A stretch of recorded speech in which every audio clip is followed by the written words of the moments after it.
So in this journey to learn more about how to take care of our family members as well as our patients in this dying process, it's interesting to see that it is becoming an emerging field, and you're definitely getting a lot more research done in the area.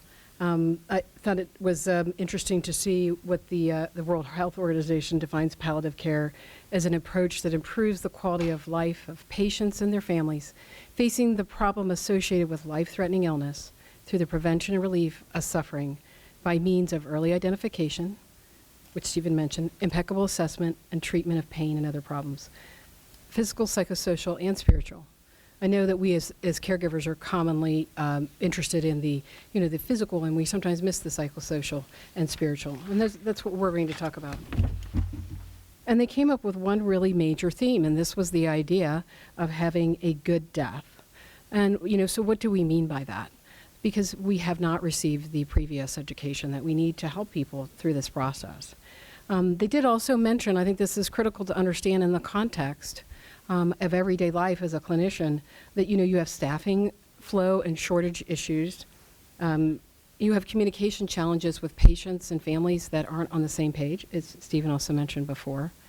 It is a barrier. Those barriers we need to overcome to provide a positive end of life experience. So how do we do that? To create an environment. That's really our goal. We do have a video to show later that shows a very good example of how we did this here at Fort Hamilton. But I think that there's just some key points, and it's all about you as the caregiver creating that environment. And the first thing is you need to have clear communication, unambiguous communication, so that you're providing truth and fact, but you are not elaborating or providing false hope. And the biggest thing is to create the environment, you have to start with building trust. Well, how do you do that? You have to be clear with your conversation. You want to provide information about what comfort measures you're doing for the patient. Provide the patient assessment, but provide it in a different context that you've done before. It's not just about their fever.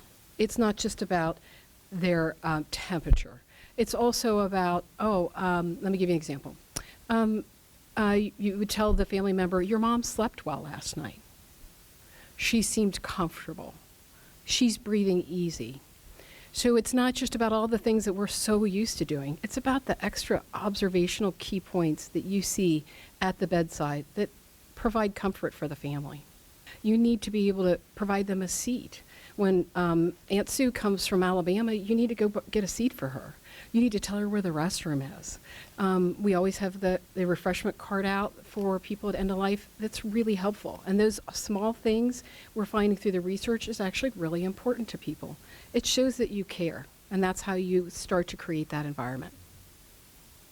One of the things that's really helpful to do is to provide a spiritual assessment, and I'm going to give you a little acronym, which is kind of hopefully helpful to you. Because at this particular time, people are ending year of life. What are the things that they need, and how do I approach it? So the S is for acknowledgement of a spiritual belief system, inquiring what their idea of spirituality is. What is their religion? What is their personal view? So P is for their personal view. How are they integrated in their community? Do they go to church every Sunday? Do they go to synagogue? That could be really critical to how you're going to provide support for that person. You want to call the right type of spiritual advisor for them to help them through this. And what were their practices in the community? If they were very active, then suggest that they have their pastor come or their rabbi, whatever's appropriate for them. This can be really helpful to both the family and the patient. There are some implications for medical care. That's something that we can always lean on our chaplain for. Some people do have different feelings, so this might not be the person you're going to ask about organ donation because it may be against their religious practices. So you need to be sensitive, and this provides you a way to do it. And it also can affect the way that they want to plan their funeral, and they may want to have conversations about that, and you can encourage them to do so. A simple way to do this is to ask the question, ask the person. Many people have beliefs that have shaped their life. Is there anything you'd like me to know? And if the patient can't answer them answer themselves, ask the family. You know, your mom, what kind of spiritual beliefs did she have? How did that shape her life? How can I help you?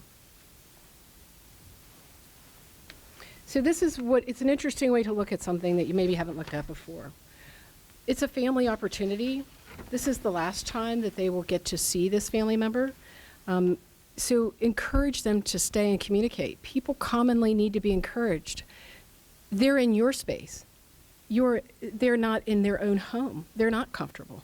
Make sure that you're encouraging them to stay, speak to their family member, and communicate. This honestly will be the last time they can do so. And it's an opportunity to maybe resolve old issues. So you also want to provide privacy while providing supportive care, but you need to be able to stay in contact with the person. Do you need anything? I'm going to give you some privacy right now. Let them know you're going to provide that time for them. That's really their moment. And then allow them that time. And, you know, as the nurse in particular, then, you know, if another caregiver comes, say, can you come back in an hour? They're having private time. Set aside the time and provide them that opportunity to say goodbye to their loved one.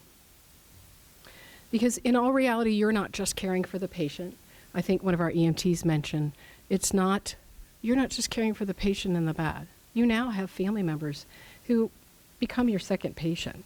They need your help. They need a comforting touch. Offer to pray with them. It's very well received. They can always say no, but just a touch on the shoulder, on the elbow. Do you need anything else now? I'm here for you. It makes a world of difference.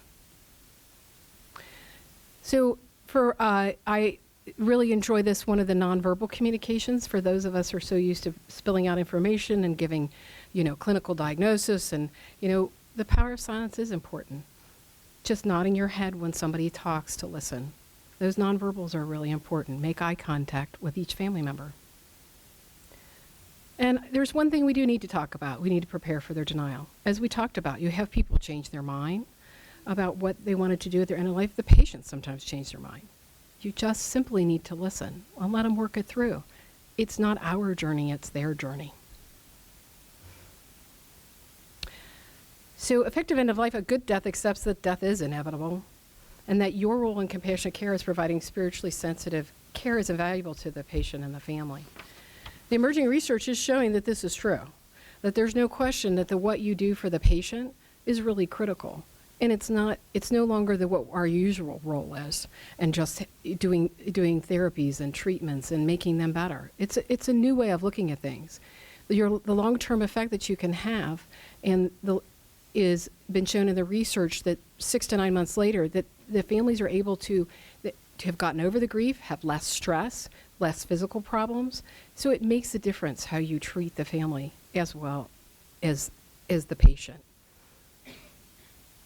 So some of the key things that you would want to do is to remember to listen to what the family members say, acknowledge their emotions, listen to their concern, understand what the patient was in life. What were their activities? What did they like to do? Who were they? Make sure that you ask questions of each family member, engage them in conversation about maybe what their favorite memory is about their family member. So we do have a video to show from Laura Folsgren. Laura, her mother-in-law passed away here, and she was very kind to let us videotape her. And it basically discusses what we did do well. We had a hard time trying to get out of her what we could have improved on. But the case study was reflective of the interaction that is a positive interaction seen in studies to improve long-term outcomes for family members after a death. So, you know, it was we're very fortunate to have her do this for us. She has some really key points that reiterate what we were seeing in the research. The patient is the center of the process at all times. Very clearly reiterates that clinical and non-clinical observations were really important to them and helped build that trusting relationship that allowed them to maybe go home for a night and get some rest. She repeats that she feels like they were welcomed as a family. People recognized their face. Maybe they didn't even know their name, but they recognized them and welcomed them in the room as part of the process of her mother-in-law who was dying. They did feel like their concerns were acknowledged. Very, very clearly make some key points about feeling that we were compassionate with the care card, learning to establish trust with all caregivers. They felt that we were all very good at what we did. And they appreciated privacy and that its staff was attentive. So we will play that video. Our desire is to foster a caring and compassionate environment that provides supportive care for the psychosocial and spiritual needs for the patient and their families here at Fort Hamilton Hospital. Today we have an opportunity to speak with Laura Folsgren about her personal experience in the death of her mother-in-law. They remembered her name. They remembered us. They remembered the little things about our lives.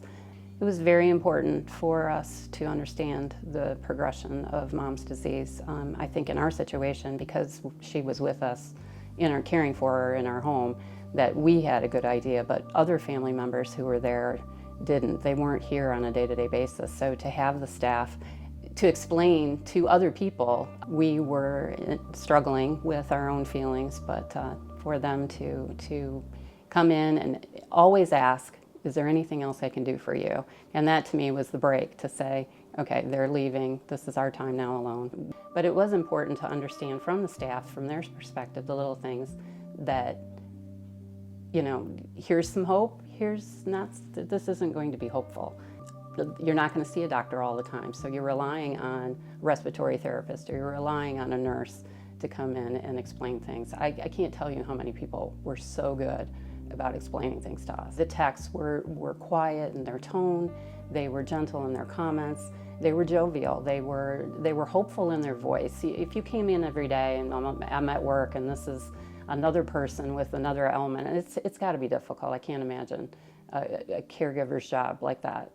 But it does mean a lot to us to feel that connection, that you're being cared for, because you could tell they were if they were their family member. You just don't really know who you're going to touch on a given day. You don't know whose lives you're going to come across who might do the smallest or the largest thing and make an impact. So even if they never see that person ever again, don't discount that you're touching someone today. You know, you're reaching out today, and it does matter. You know, in this time, in our world, whatever, crazy, it's the interactions, it's the relationships. It's what we have to go away with, it's what our loved ones take away with them. So why not be that for somebody? Why not step up and just, doesn't take much. Just takes one moment. We had a lot of moments,